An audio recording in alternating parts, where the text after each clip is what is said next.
Premier secret, les milliardaires ne travaillent pas pour l'argent. La plupart échangent leur temps contre un salaire, mais ce modèle a une limite. Ton temps est fini.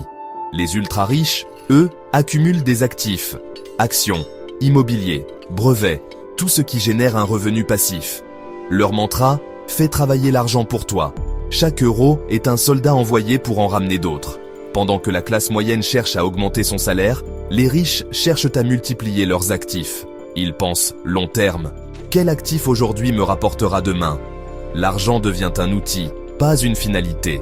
Imagine, tu touches des dividendes, même en dormant. Les milliardaires multiplient ce processus à l'infini, créant des systèmes où l'argent travaille 24h24. Ils réinvestissent sans cesse, profitant de la magie des intérêts composés. Leur richesse croît de façon exponentielle, creusant l'écart avec ceux qui restent coincés dans la rat race. La vraie liberté financière, c'est un portefeuille d'actifs qui couvre toutes tes dépenses. Oublie le salaire, construis des actifs, c'est la base de leur empire. Ce n'est pas une question de travailler plus, mais de travailler différemment. Les riches jouent à un autre jeu, avec d'autres règles. Leur objectif, multiplier les sources de revenus passifs. Voilà le premier pilier de leur succès.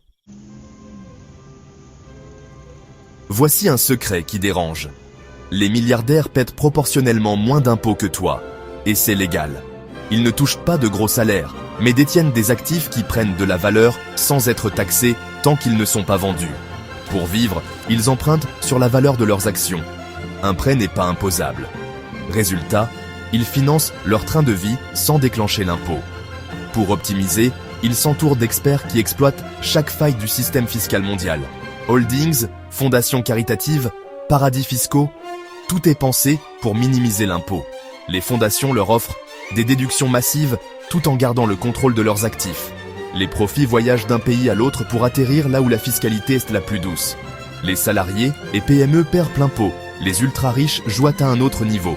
Ce n'est pas une question de morale, mais de moyens et de connaissances. Ils ne fraudent pas, ils optimisent. Le système fiscal est taillé sur mesure pour eux. Ils ont créé un jeu dont ils écrivent les règles. Leur taux d'imposition réel, parfois proche de zéro. C'est un monde à deux vitesses. Les ultra-riches ne jouent pas au même jeu fiscal que toi. Ils transforment la loi en opportunité. Voilà comment ils protègent et font croître leur fortune.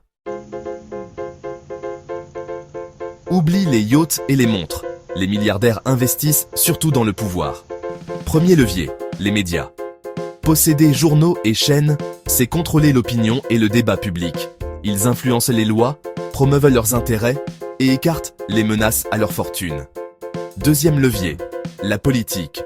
Par le lobbying ou le financement de campagne,